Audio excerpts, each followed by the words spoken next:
Welcome to my platform. My name is Vicki Johnson. Welcome tonight. And, as always, I always keep it real. Keep it real and discuss real issues. So tonight I want to discuss some real issues, but I also want to keep it raw.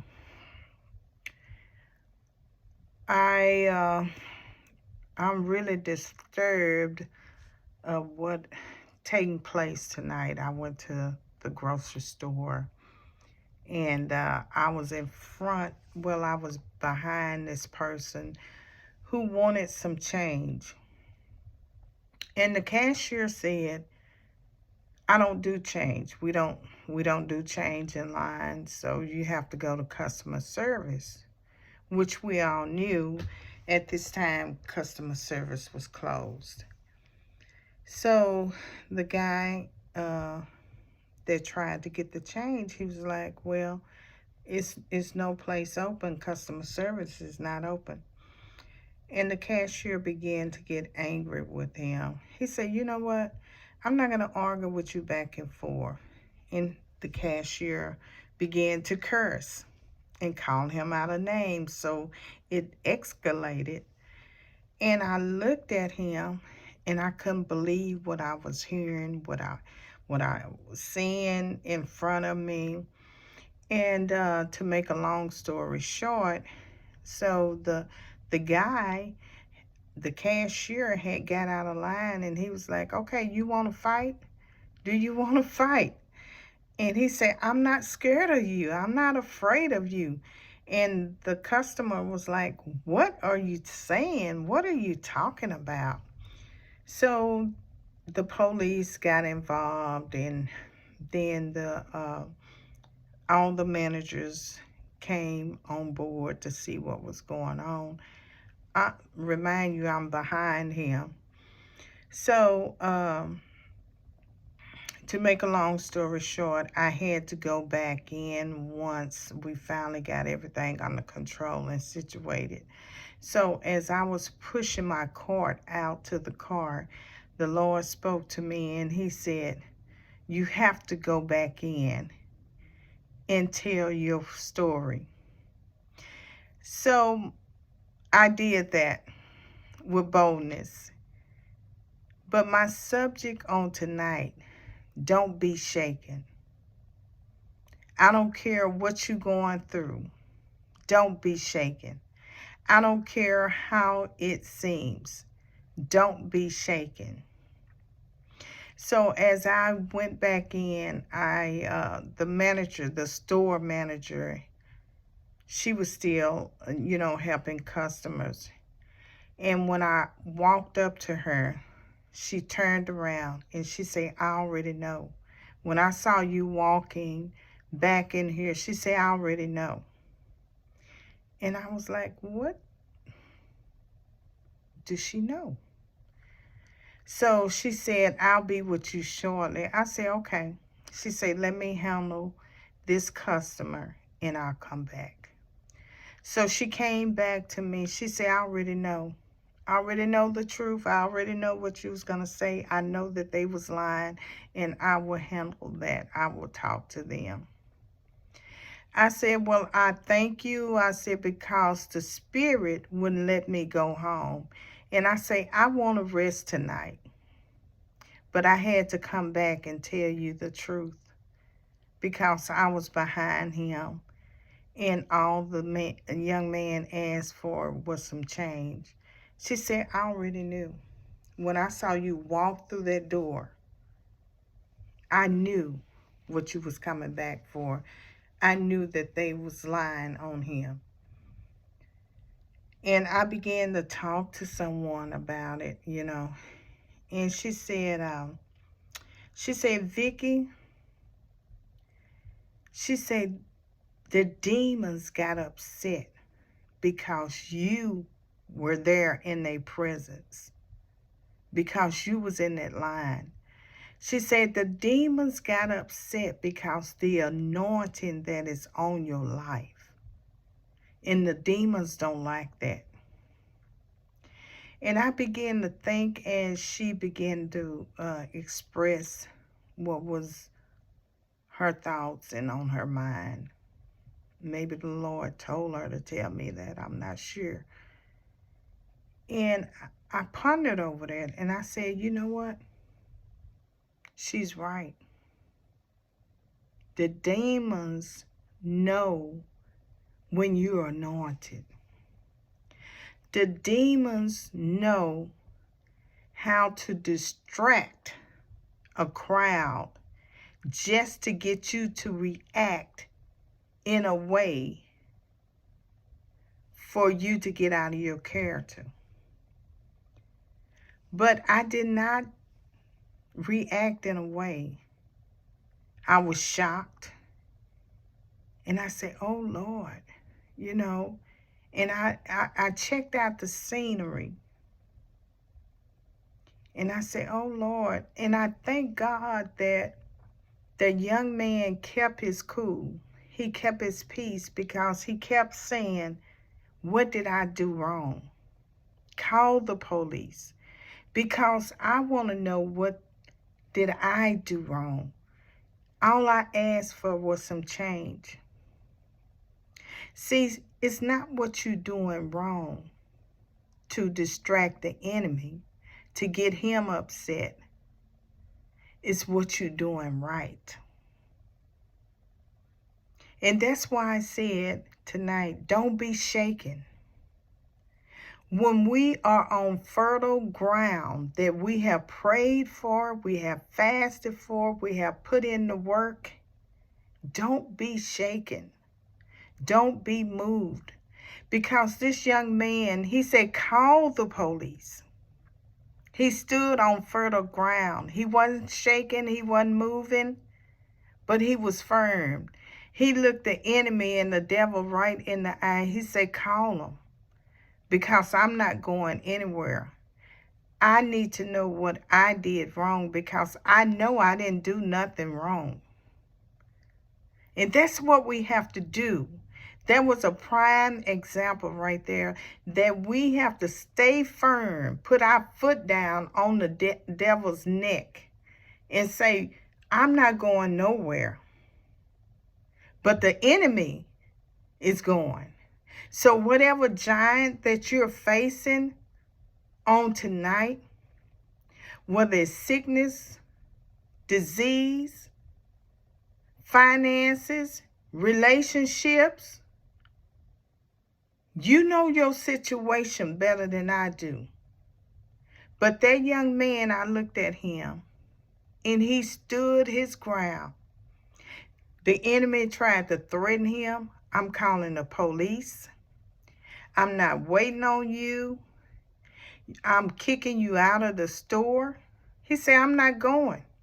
You're going to have to explain to me what did I do wrong. He said, because I didn't do anything wrong. All I wanted was some change. And see, sometimes we give in and we let the enemy win. But that was a prime example to stand firm. Even when the ground began to shake in your life. When things begin to be disrupted and moved around and changed around and turned around and twisted around and you confused a little bit and you don't understand and you're scratching your head and asking why this is happening. Do like the young man. He didn't shake. He didn't move. But he stood firm and he kept saying, I'm innocent. I didn't do anything. I'm not going anywhere. He had the devil clamped with a hold.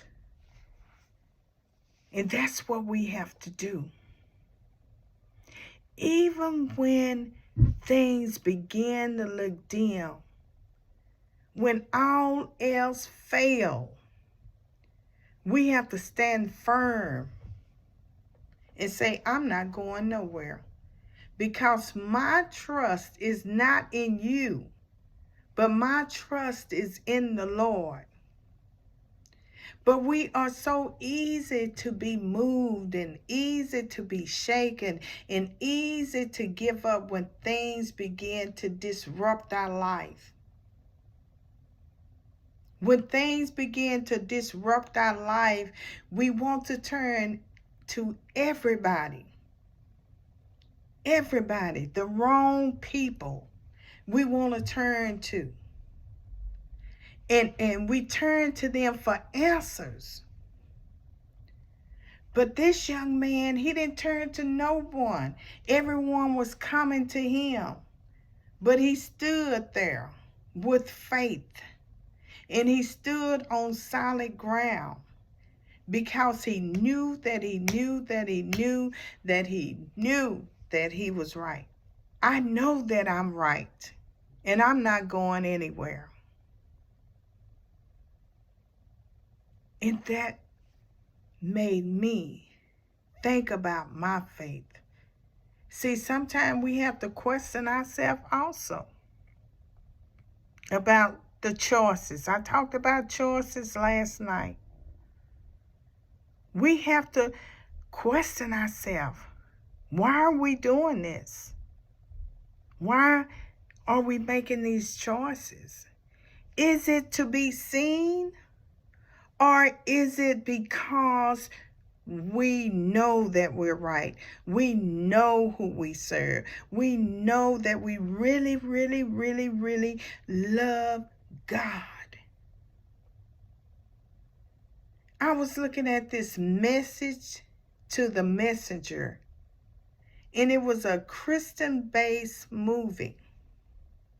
And this young man, he was a pastor's son. And he said for years he went, for years he followed his daddy's footsteps. But he woke up one day and realized that following his daddy's footsteps was wrong. His daddy didn't have the love of Christ in him. His daddy did not teach the congregation how to love God, really love God with the whole heart. His dad taught them about giving and greed and money. It was all about a money thing. It was all about living a luxury life while the saints was out there struggling and giving their money to the pastor. So once his dad died, his brother taking over the church. He got out of the church because he didn't like the way things was operating. He knew that the church was taught in a way to give all of their money and uplift the pastor and let them live a luxury life while the congregation and the saints and the believer was suffering. So when he thought about that, he stepped back. And his brother began to carry on the tradition that his dad had taught him. Once the younger brother stepped back, God began to bless him because one thing he realized it was wrong and he repented. And he said, don't get me wrong. He said, I love God, but I know how to treat his people.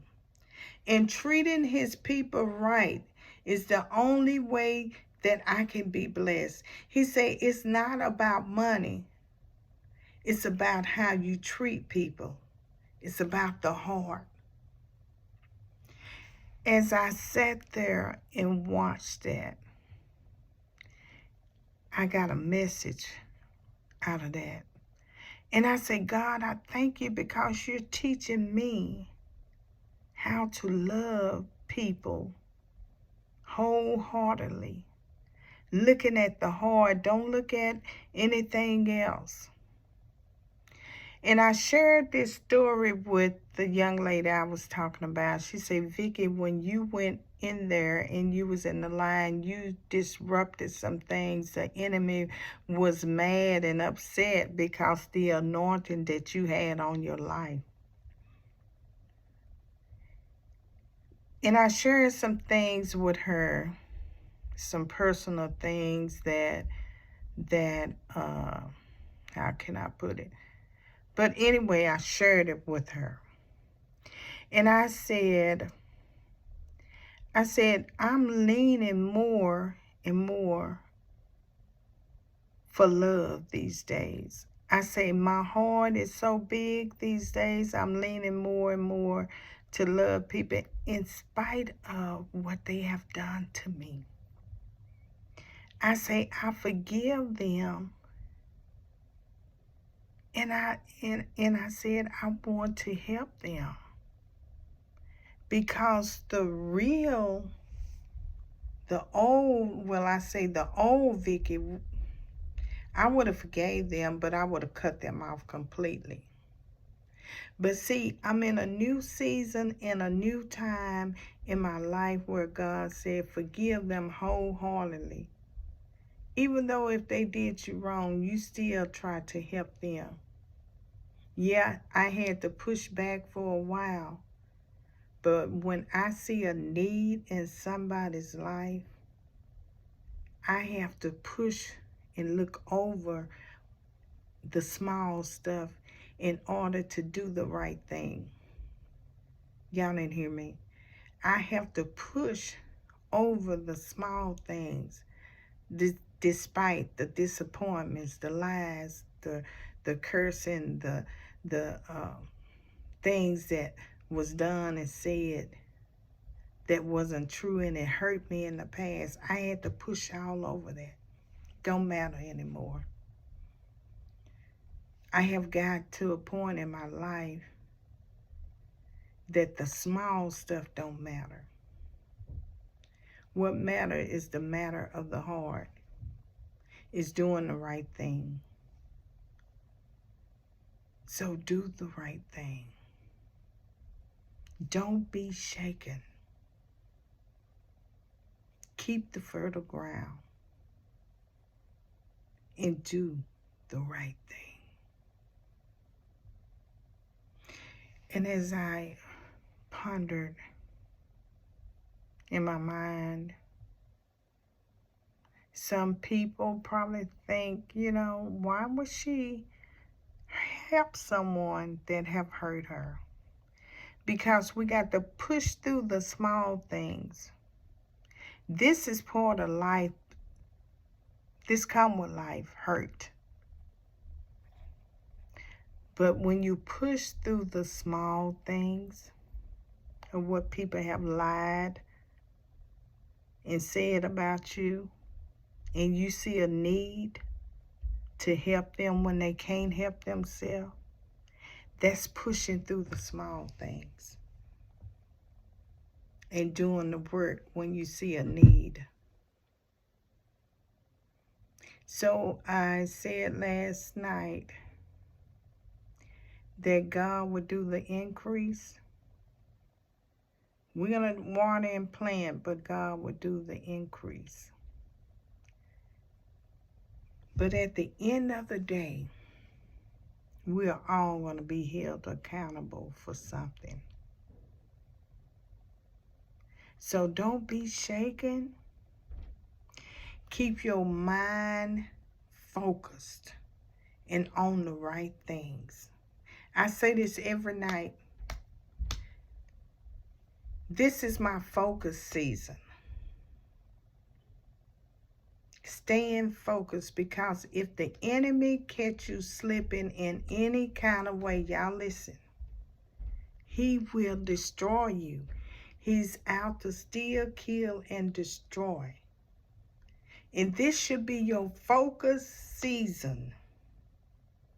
To stay focused. Don't be shaken. Because we're living in a time that is trying. These are trying times. These are hard times. that we're living in. But we must remain focused. We must remain steadfast. We must remain showing our love to one another. Not even showing it, but doing it. Love is an action word. We must do it. We can have lip service, but are we really doing the right thing? Don't be shaken. Don't be shaken. So, as I always say, somebody needs this. Don't be selfish, but share, like, and subscribe. Until next time, I'll see you later, and thank you for joining my platform. Bye-bye.